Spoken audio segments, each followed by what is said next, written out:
Hello friends. PHP की इस lecture series में आज हम देखने वाले हैं पीएचपी का यूज़ करके ऑब्जेक्ट ओरिएंटेड प्रोग्राम को कैसे लिखा जाता है। तो पीएचपी एक ऑब्जेक्ट ओरिएंटेड प्रोग्रामिंग लैंग्वेज है जिसमें हम पीएचपी प्रोग्राम को क्लास के फॉर्म में लिखते हैं। ऑब्जेक्ट ओरिएंटेड प्रोग्रामिंग लैंग्वेज का ये बेनिफिट होता है कि इसमें प्रोग्राम की कॉम्प्लेक्सिटी कम हो जाती है और इसमें पीएचपी के साथ अगर हम ऑब्जेक्ट प्रोग्रामिंग लैंग्वेज का लिखते हैं तो हम ज़्यादा अच्छा मॉड्यूलर वेब एप्लीकेशन डेवलप कर सकते हैं। तो ऑब्जेक्ट ओरिएंटेड प्रोग्राम लिखने के लिए यहाँ पर मैंने एग्जांपल प्रोग्राम लिखा है जिसमें मैंने एक क्लास डिफाइन की है जिसका नाम है स्टूडेंट। और यहाँ पर क्लास के अंदर मैंने कुछ वेरिएबल्स और एक फंक्शन डिफाइन किया है। तो सबसे पहले हम ये देखते हैं कि क्लास क्या होती है। तो क्लास एक वेरिएबल्स और फंक्शन का कलेक्शन होता है। तो एक्चुअली क्लास के अंदर के जो वेरिएबल्स होते हैं जिसको हम प्रॉपर्टीज़ कहते हैं, ये प्रॉपर्टीज़ ऑब्जेक्ट की प्रॉपर्टीज़ होती है और क्लास के अंदर जो फंक्शन लिखा जाता है ये ऑब्जेक्ट का बिहेवियर होता है। तो क्लास एक वेरिएबल मतलब प्रॉपर्टीज़ और बिहेवियर का कलेक्शन होता है और एक बार एक क्लास क्रिएट करने के बाद हम उस क्लास टाइप के वेरिएबल क्रिएट करते हैं। जैसे यहाँ पर एक क्लास टाइप के वेरिएबल हमने क्रिएट किया है $S1। तो क्लास टाइप के वेरिएबल को ऑब्जेक्ट कहा जाता है। तो ऑब्जेक्ट ओरिएंटेड प्रोग्रामिंग में ऑब्जेक्ट एक मेन एलिमेंट होता है और क्लास के अंदर उस ऑब्जेक्ट का प्रॉपर्टीज़ और बिहेवियर को डिफाइन किया जाता है। तो प्रॉपर्टीज़ यहाँ पर एक स्टूडेंट क्लास की प्रॉपर्टीज़ उसकी रोल नंबर हो सकती है और एक फंक्शन यहाँ पे डिफाइन किया हुआ है डिस्प्ले। तो डिस्प्ले फंक्शन रोल नंबर और नेम को डिस्प्ले कर रहा है। तो क्लास क्रिएट करने के बाद हम क्लास के बाहर ऑब्जेक्ट क्रिएट कर सकते हैं और उन प्रॉपर्टीज़ और बिहेवियर का हम यूज़ कर सकते हैं। पीएचपी में हम वेरिएबल क्रिएट करने के लिए हम डॉलर का यूज़ करते हैं और अगर हमको क्लास के अंदर कुछ वेरिएबल क्रिएट करना है तो उसके लिए हमको वेर कीवर्ड का यूज़ करना पड़ता है। फंक्शन का सिंटैक्स सेम पीएचपी के जो नॉर्मल फंक्शन हम डिफाइन करते हैं वही है, लेकिन क्लास के अंदर के जो वेरिएबल्स होते हैं और जो फंक्शन होते हैं ये क्लास के मेंबर कहलाते हैं। तो क्लास के मेंबर्स को कुछ कैटेगरी में बांटा गया है। जैसे अगर ये मेंबर पब्लिक होते हैं तो इसको क्लास के बाहर से एक्सेस किया जा सकता है, लेकिन अगर ये मेंबर प्राइवेट होते हैं तो उनको क्लास के बाहर से एक्सेस नहीं किया जाता। तो बाय डिफ़ॉल्ट यहाँ पर ये मेंबर पब्लिक है, तो इसलिए हम इन मेंबर्स को जैसे रोल नंबर, नेम और डिस्प्ले ये तीनों मेंबर्स को हम क्लास के बाहर से एक्सेस कर रहे हैं। क्योंकि ये वेरिएबल्स ऑर्डिनरी वेरिएबल्स या ये फंक्शन ऑर्डिनरी फंक्शन नहीं है, ये किसी ऑब्जेक्ट को बिलोंग करता है। तो सबसे पहले हमको एक ऑब्जेक्ट क्रिएट करना होता है और उस ऑब्जेक्ट क्रिएट करने के बाद यहाँ पर एक ऑपरेटर का यूज़ करके हम उन मेंबर्स को एक्सेस कर सकते हैं। इस ऑपरेटर को ऑब्जेक्ट ऑपरेटर कहते हैं या हम इनको शॉर्ट में एरो ऑपरेटर कहते हैं। तो सबसे पहले हम ऑब्जेक्ट का नेम लिखेंगे, उसके बाद एरो ऑपरेटर और मेंबर का नेम लिखेंगे और उस मेंबर को हम एक्सेस करेंगे। बाय डिफ़ॉल्ट ये मेंबर्स पब्लिक है इसलिए ये एक्सेस हो जाते हैं। अगर ये मेंबर हम प्राइवेट डिक्लेयर करते हैं तो उनको क्लास के बाहर से एक्सेस नहीं किया जा सकता।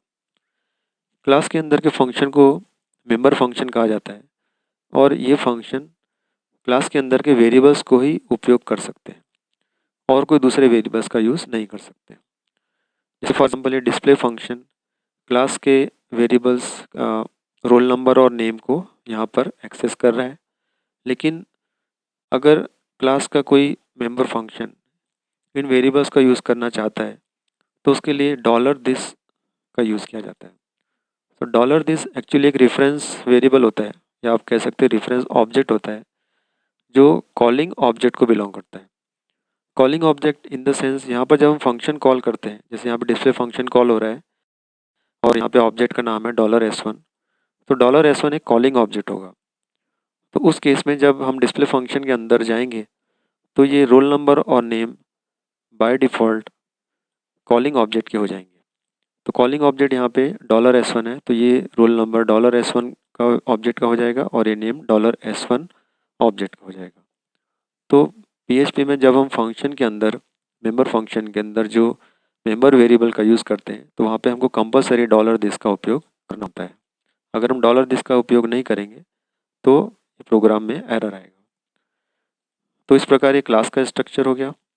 क्लास के बाहर हमने ऑब्जेक्ट क्रिएट किया है। ऑब्जेक्ट क्रिएट करने का सिंटैक्स है object name assign new operator और क्लास नेम। क्लास नेम के बाद यहाँ पे हमने ब्रैकेट लगाया है, ये ब्रैकेट ऑप्शनल है। अगर क्लास का ऑब्जेक्ट क्रिएट करते समय अगर हम कुछ पैरामीटर पास करना चाहें तो उस समय ब्रैकेट का उपयोग किया जाता है। लेकिन यहाँ पर हम कोई भी पैरामीटर पास नहीं करें तो उस केस में ये ब्रैकेट एम्प्टी है।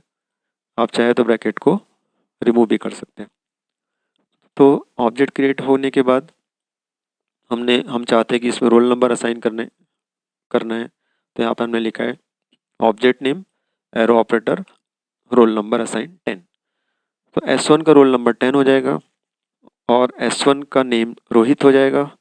उसके बाद हमको S1 को डिस्प्ले करना है तो डिस्प्ले करने के लिए हमने एक फंक्शन डिफाइन किया है डिस्प्ले नाम का, उसको हम कॉल करेंगे। फंक्शन कॉल करने के बाद ये दोनों रोल नंबर नेम डिस्प्ले हो जाएंगे।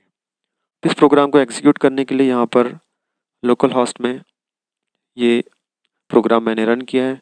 इसको मैं फिर से रिफ्रेश करता हूँ तो एक प्रोग्राम रन होने के बाद यहाँ पर आउटपुट आपको दिखेगा roll number 10 name Rohit. PHP में एक फैसिलिटी और है कि हम मेंबर वेरिएबल डिक्लेयर करते समय भी हम चाहे तो यहाँ पर कोई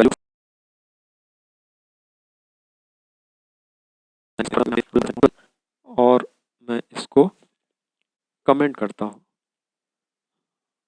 तो इस सेक्शन का यूज़ करके भी कोई मेंबर वेरिएबल को इनिशियलाइज किया जा सकता है। फिर से मैं इसको सेव करूँगा और प्रोग्राम को मैं यहाँ पे फिर से रन करूँगा रिफ्रेश। तो आप देखेंगे यहाँ पे रोल नंबर 12 डिस्प्ले हो रहा है और नेम रोहित डिस्प्ले हो रहा है। इस प्रकार यहाँ पर भी कोई रोल नंबर को या नेम को हम असाइन कर सकते हैं। अब यहाँ पे हमने देखा था कि ये मेंबर्स बाय डिफ़ॉल्ट पब्लिक है इसलिए इसको क्लास के बाहर से हम एक्सेस कर सकते हैं। लेकिन अगर ये मेंबर प्राइवेट होते हैं तो प्राइवेट कीवर्ड लगाते हैं हम यहाँ पे। तो वेयर की जगह हम यहाँ पे प्राइवेट लिखेंगे, private roll number and private name. अब ये दोनों प्राइवेट हो गए हैं।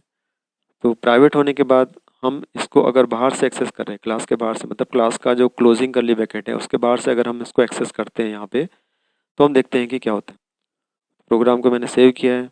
अब इसके बाद मैं इसको फिर से रिफ्रेश करता हूँ तो देखेंगे यहाँ पे एक एरर मैसेज आ रहा है can not access private property student roll number. तो पहले लाइन में 15 लाइन में एरर है तो रोल नंबर को हम एक्सेस नहीं कर पा रहे हैं। सिमिलरली नेम को भी हम एक्सेस नहीं कर सकते। तो इस प्रकार हम अगर चाहें तो डेटा को प्रोटेक्ट कर सकते हैं। क्लास के अंदर अगर हमको डेटा प्रोटेक्ट करना है तो उसके लिए प्राइवेट कीवर्ड का यूज़ हम करते हैं। इसको डेटा हेडिंग भी कहा जाता है ऑब्जेक्ट प्रोग्रामिंग के टर्म्स में। तो अब ये प्राइवेट मेंबर्स को सिर्फ क्लास के मेंबर फंक्शन ही एक्सेस कर सकते हैं।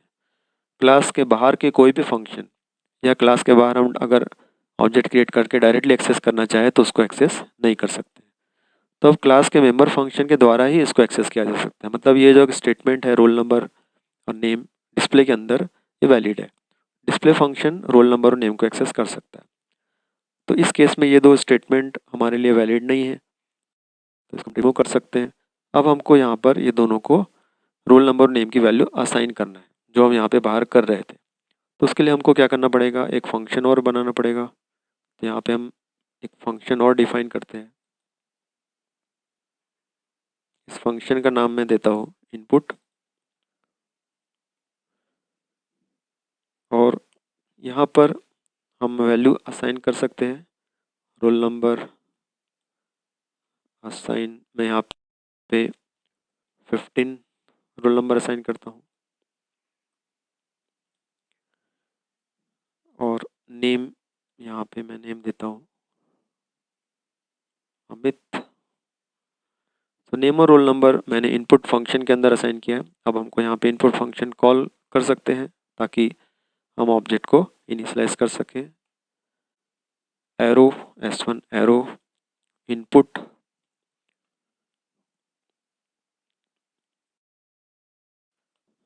तो यहाँ पे S1 के साथ पहले हमने इनपुट फंक्शन कॉल किया तो ये प्रोग्राम जब हम रन करेंगे, जब एक्सेस एग्जीक्यूट होगा प्रोग्राम, सबसे पहले ये स्टेटमेंट एग्जीक्यूट होगा, तो ऑब्जेक्ट क्रिएट हो जाएगा। उसके बाद ये स्टेटमेंट एग्जीक्यूट होगा, तो यहाँ पे इनपुट फंक्शन कॉल हो जाएगा। इनपुट फंक्शन दोनों मेंबर वेरिएबल को इनिशियलाइज करेगा। उसके बाद प्रोग्राम कंट्रोल वापस यहाँ पे आएगा, डिस्प्ले फंक्शन कॉल होगा और डिस्प्ले फंक्शन दोनों को डिस्प्ले कर देगा। इस प्रकार से ये प्रोग्राम रन होगा। यहाँ पे फिर से सेव करके प्रोग्राम को यहाँ पे रिफ्रेश करते हैं, तो आप देखेंगे कि रोल नंबर 15 और नेम अमित डिस्प्ले होता है। इस प्रकार से यहाँ पर प्राइवेट मेंबर को एक्सेस किया जाता है। तो प्राइवेट मेंबर को यहाँ पे कोई भी मेंबर फंक्शन क्लास के अंदर का वो एक्सेस कर सकता है। अब ये फंक्शन को भी अगर आप चाहें तो प्राइवेट बना सकते हैं, सिर्फ आपको यहाँ पे प्राइवेट कीवर्ड लिखना होगा। यहाँ पर एक चीज़ और मैं आपको बताना चाहता हूँ कि प्राइवेट के साथ अगर आपने वेयर कीवर्ड का भी यूज़ किया है तो इस एरर मैसेज आएगा। अगर आप प्राइवेट भी लिखते हैं और वेयर भी लिखते हैं तो यहाँ पे इस सिंटैक्स एरर का मैसेज आ रहा है। इस प्रकार से प्राइवेट अगर आपको देना है तो सिर्फ प्राइवेट लिखेंगे, वेयर नहीं लिखेंगे। अगर आपको प्राइवेट नहीं करना है, पब्लिक लिखना है, तो आप पब्लिक लिख सकते हैं। तो पब्लिक या प्राइवेट दो कीवर्ड का यूज़ कर सकते हैं आप। और एक और एक्सेस विजिबिलिटी होती है, वो है प्रोटेक्टेड। तो आगे की वीडियो में हम प्रोटेक्टेड एक्सेस विजिबिलिटी का यूज़ हम देखेंगे। तो इस वीडियो में हमने देखा कि क्लास और को कैसे क्रिएट करना है और ऑब्जेक्ट को कैसे क्रिएट करना है। आगे के वीडियो में मैं आपको इसकी ऑब्जेक्ट ओरिएंटेड प्रोग्रामिंग के और भी फीचर्स आपको एक्सप्लेन करूँगा। Thank you.